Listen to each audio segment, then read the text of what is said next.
perdida. E quantas vezes a palavra de Deus está perdida? Não perdida no sentido de que você não saiba onde está, mas perdida no sentido de que a gente não tem tempo mais de buscar para ler. A gente não tem tempo mais de pegar a palavra para meditar, para refletir. E trazendo para o nosso contexto de hoje, no contexto que nós estamos vivendo, esse contexto de pandemia, foi de certa forma, nesse isolamento social, eu acredito que a vida tenha dado uma pausa, né? A correria do dia a dia tenha cessado um pouco. E seria a oportunidade de nós retornarmos a nos acalmar um pouco, deixarmos a correria e começarmos a meditar mais na palavra de Deus. A voltarmos, retornarmos à palavra do Senhor. Porque se eu estou longe da palavra, eu estou longe de Deus. Certo filósofo, ele disse uma frase muito interessante. Ele disse assim, olha, ou este livro me afasta do pecado, ou o pecado me afasta desse livro. Ou este livro me afasta do pecado, ou o pecado me afasta desse livro. Porque o livro de Deus, a palavra de Deus, é um livro espiritual. Ele nos afasta do pecado. Quando a gente lê a palavra, quando a gente busca a palavra, quando a gente medita na palavra, a gente se distancia mais do pecado. Mas quando a gente deixa a palavra perdida, quando a gente deixa a palavra na nossa casa e a gente não abre a palavra, a gente começa a se aproximar do pecado. A gente começa a se aproximar das coisas que não são de Deus, das coisas carnais. A gente começa a se preocupar com as coisas da vida. A gente começa a fechar o nosso coração para as coisas espirituais. Quer se afastar de Deus, meu irmão? Se afaste da palavra de Deus. Quer se afastar de Deus, meu irmão? Se afaste da palavra de Deus. No Salmo 119, versículo 11, diz assim a palavra de Deus: como purificará o jovem o seu caminho? Observando de acordo com a tua palavra. Aí ele fala, esse é o versículo 9. Aí no versículo 11 ele diz: guardei a tua palavra no meu coração, para não pecar contra ti. Mas o que acontece se eu me afastar da palavra? O que acontece se eu me afastar dos mandamentos de Deus? O que acontece se eu não ler mais, se eu fechar a Bíblia e não ler mais a Bíblia, passar uma semana, um mês sem ler a palavra, sem me aproximar, somente na igreja, ouvir? Se eu não chegar na minha casa e meditar na palavra, tirar um tempo para ler, o que vai acontecer? Quais são as consequências disso? Nós começamos a assimilar os conceitos e as filosofias do mundo. Ou seja, começamos a perder o ideal que Deus tem para nós, que é o ideal de santidade. Começamos a perder, a nos afastar do ideal que Deus projetou para nós como igreja, que somos hoje o Israel espiritual. Aquela mesma projeção que Deus projetou para Israel, de ser um povo perfeito, de ser um povo que mostre as grandezas de Deus, de ser um povo que seja exemplo do Senhor para aquelas nações. Hoje a igreja é o Israel espiritual. Hoje a igreja está para mostrar ao mundo a palavra do Senhor através da sua vida, através da minha e da sua vida. Quando nós deixamos de ler a palavra, quando nós deixamos de viver a palavra, nós começamos a assimilar os conceitos e as filosofias do mundo e, consequentemente, perdemos nossa santidade. 1 Reis, capítulo 16, versículo 29 a 34, eu gostaria que você abrisse comigo. 1 Reis 16, de 29 ao 34. Ainda continuando na história do povo de Israel.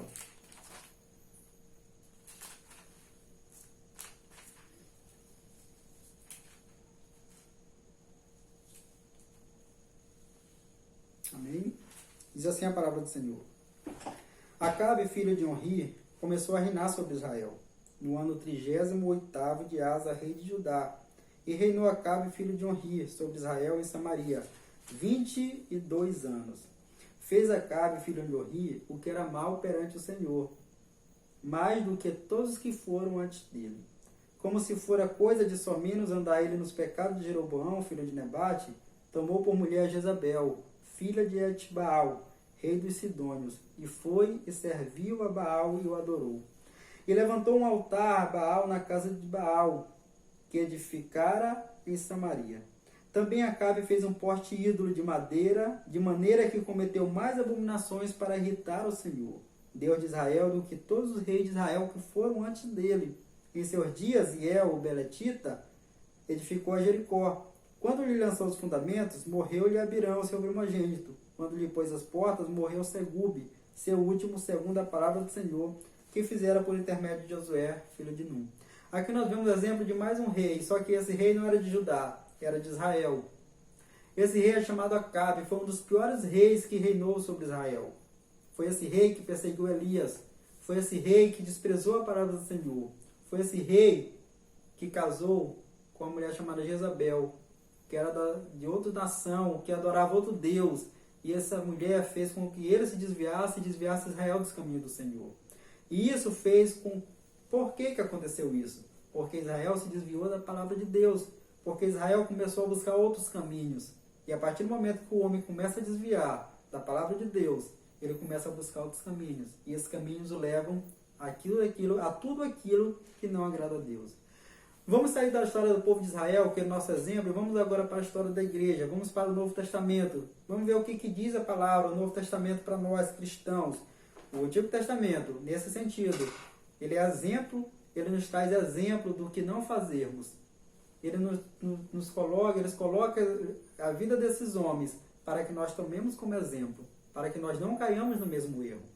Lá em Colossenses capítulo 2, versículo 8, o apóstolo Paulo, ele vai dizer à igreja de Colossos, ele diz assim: cuidado que ninguém venha vos enredar com sua filosofia e vãs sutilezas, conforme a tradição dos homens, conforme o rudimento do mundo e não conforme Cristo.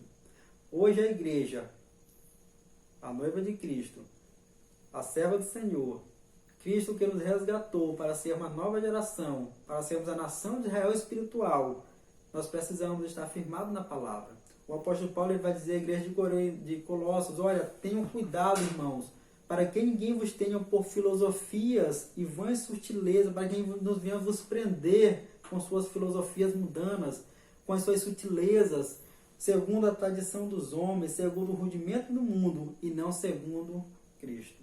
Hoje, nossa meta é Cristo. Nossa meta é vivermos de acordo com os padrões de Cristo, é buscarmos a santidade que Cristo já nos legou, é nós vivermos essa santidade. E para nós vivermos essa santidade, nós precisamos andar na palavra. Segundo Coríntios, capítulo 6, versículo 14 ao versículo 18, o apóstolo Paulo vai falar para a igreja de Corinto acerca deste tema também, de sermos diferentes, de termos esse ideal de Deus na nossa vida, de vivermos o ideal de Deus na nossa vida. Segundo Coríntios, capítulo 6, versículo 14 ao versículo 18, os irmãos me permitam que eu leia esse texto.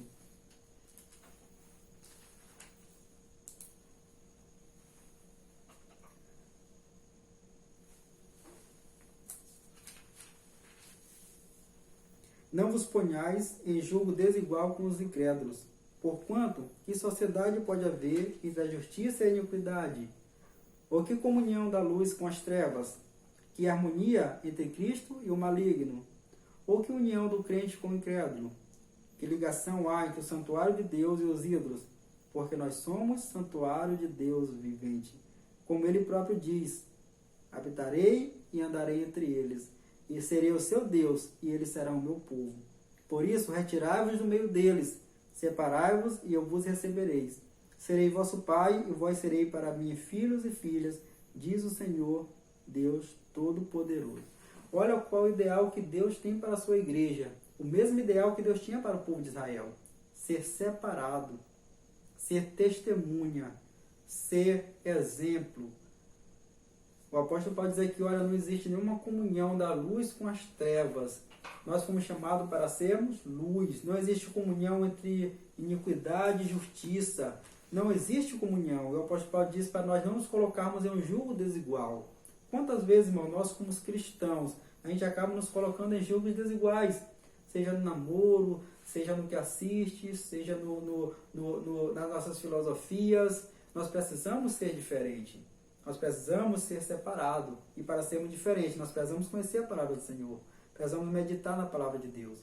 No Salmo número 1, o salmista diz assim: bem-aventurado o homem que não anda segundo o conselho dos ímpios, nem se detém no caminho dos pecadores, nem se assenta na roda dos escarnecedores. Antes, tem o seu prazer na lei do Senhor, que na sua lei medita de dia e de noite. O que acontecerá? Ele fala: pois será como a árvore plantada junto às correntes de águas, a qual dá o seu fruto na estação própria, e cuja folhagem não cai, e tudo quanto ele fizer prosperará. Aí o salmista continua dizendo: não são assim os ímpios, aqueles que não fazem parte da comunhão de Deus. Ele fala, mas são como a moinha que o vento espalha. E depois ele diz, pelo que os ímpios não subsistirão no juízo, e os pecadores na congregação dos justos. Depois de nós conhecermos o ideal de Deus, depois de nós percebermos que o ideal de Deus para a sua igreja é o mesmo ideal de Deus para o povo de Israel, ser separado, ser santo, ser testemunha, qual a nossa atitude? O que nós devemos fazer? Vamos voltar para a história de Josias? Qual foi a atitude de Josias depois que Josias descobriu o ideal de Deus? Depois que Josias percebeu que eles estavam andando errado nos caminhos do Senhor. Ele percebeu porque a palavra de Deus estava perdida. Nós precisamos todos os dias perceber aonde estamos errando. E vamos perceber isso quando estivermos sensíveis à vontade de Deus, através da leitura da sua palavra. 1 Reis, capítulo 22, versículo 11.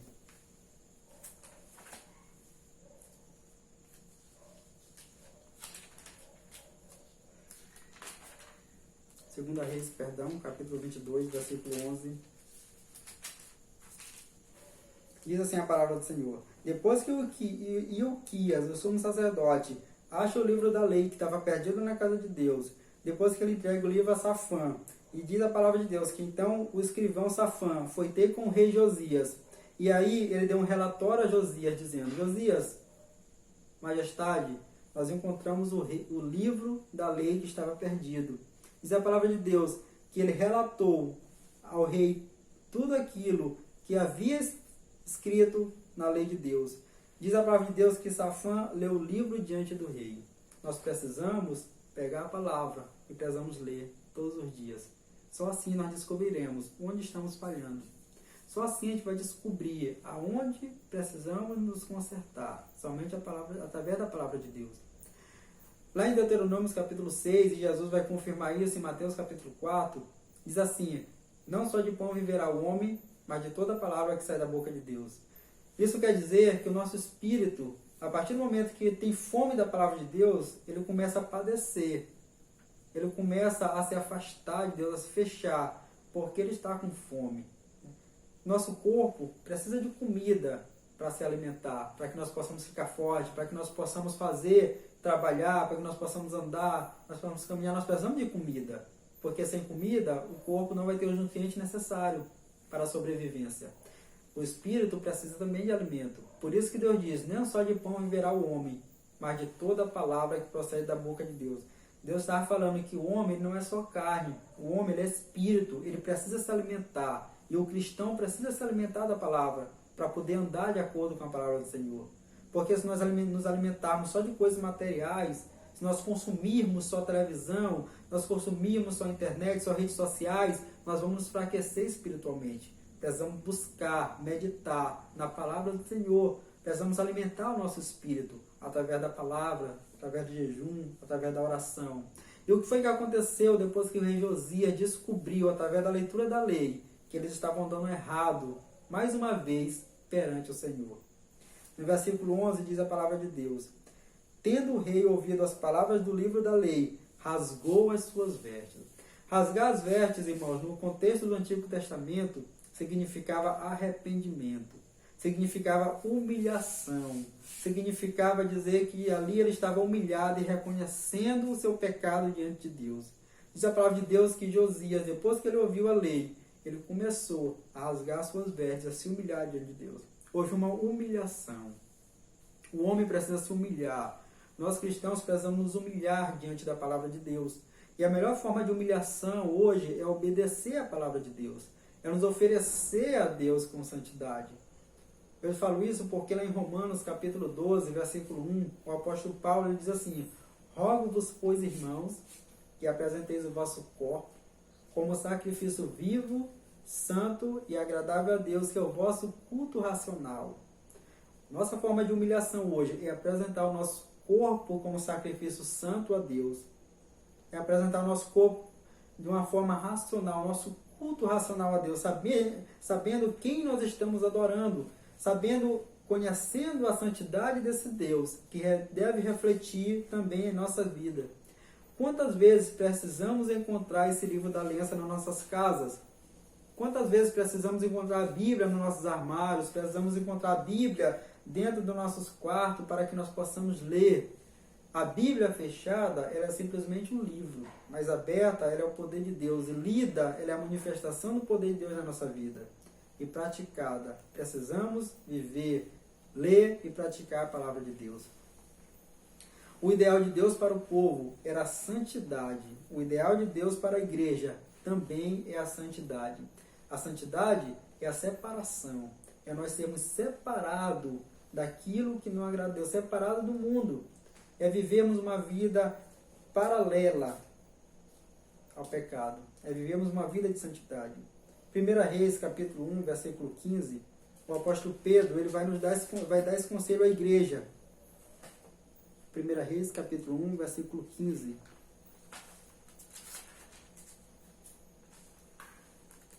Diz assim a palavra de Deus. Vamos ler a partir do versículo 13. Por isso, cingindo o vosso entendimento, sede sóbrios e esperar inteiramente na graça que vos está trazida na revelação de Jesus Cristo. Como filhos da obediência, não vos amoldeis as paixões que tinhas anteriormente na vossa ignorância. Pelo contrário, segundo é santo aquele que vos chamou, tornai-vos santo também vós mesmos em todo o vosso procedimento, porque escrito está, sede santo, porque eu sou santo. Vocês viram que esse pedido aqui, que essa ordem que Deus dá através de Pedro na sua carta, é a mesma ordem que Deus deu ao povo de Israel lá no livro de Levítico, capítulo 19, versículo 1, capítulo 11, versículo 45 e outros textos mais. Aquela mesma ordem que Deus deu ao povo de Israel na antiga aliança, na aliança que trazia uma nação para ser diferente das outras nações, é a mesma ordem que Deus dá para a igreja hoje, na nova aliança, através de Cristo Jesus. Quando ele diz, sede santo, porque eu sou santo. Pedro ainda diz mais, olha, assim como é santo aquele que vos chamou, tornai-vos santo em todo o vosso procedimento, não vos amoldeis as paixões que tinhas anteriormente na vossa ignorância. Para nós sairmos da ignorância espiritual, nós precisamos conhecer a palavra do Senhor. Jesus, em sua oração sacerdotal, também falou sobre nossa santidade, sobre esse ideal de Deus para a vida da igreja. Lá em João, capítulo 17, no versículo 17, Jesus vai dizer, santifica-os na verdade, a tua palavra é a verdade.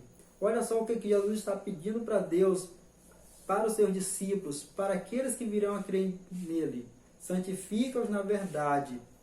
Quem é a verdade? A palavra de Deus é a verdade. Nós precisamos conhecer a palavra para nos tornarmos cada dia mais santos.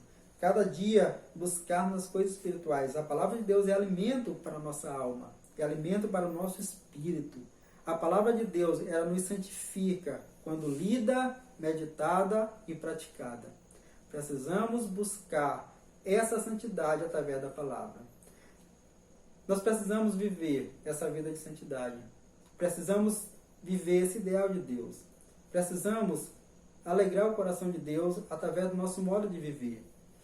Nós precisamos ter o cuidado para não perdermos esse amor pela palavra, para não perdermos esse amor pelo conhecimento e pela santidade. Nós precisamos ter cuidado para não sermos como a igreja de Éfeso no contexto de Apocalipse. Lá em Apocalipse, capítulo 2, versículo 4, quando na sua carta às igrejas, Jesus diz assim, tenho contra ti que deixaste o teu primeiro amor. Olha só, a igreja de Éfeso havia deixado seu primeiro amor, havia esquecido o ideal de Deus para a sua vida. Havia desfalecido, estava sem motivação, fazia as coisas, mas não tinha um amor. Não tinha um amor pela palavra, não tinha um amor, fazia por fazer. E nós precisamos, como igreja, fazer por amor. Que Deus assim esteja nos dando esse discernimento, que Deus esteja nos dando amor por sua palavra, a única que pode nos trazer santidade, a única que pode nos lavar, porque ela nos ensina sobre Deus. Que o amor pela palavra de Deus possa cada dia fluir nos nossos corações e que nós possamos cada dia entender o ideal de Deus. Esse ideal que Deus tem para nós, Ele deixou aqui na palavra, sermos santos porque Ele é santo. Eu peço que Deus abençoe a vida de cada irmão que está ouvindo essa mensagem, que você possa colocar na sua vida esse propósito e que você possa ter esse ideal de Deus na sua vida. Saber que Deus tem um ideal para a sua vida, é a santificação. O apóstolo Paulo, ele diz o seguinte, ele diz, olha, que o nosso espírito, alma e corpo sejam conservados íntegros até a vinda do nosso Senhor Jesus Cristo. O nosso espírito, nossa alma e nosso corpo, nós precisamos conservar íntegros até a vinda de Cristo. E que Deus em Cristo nos abençoe e que Deus em Cristo possa fazer com que nós amemos cada dia essa palavra e pratiquemos cada dia o que nós aprendemos através da leitura dela. Em nome de Jesus. Amém.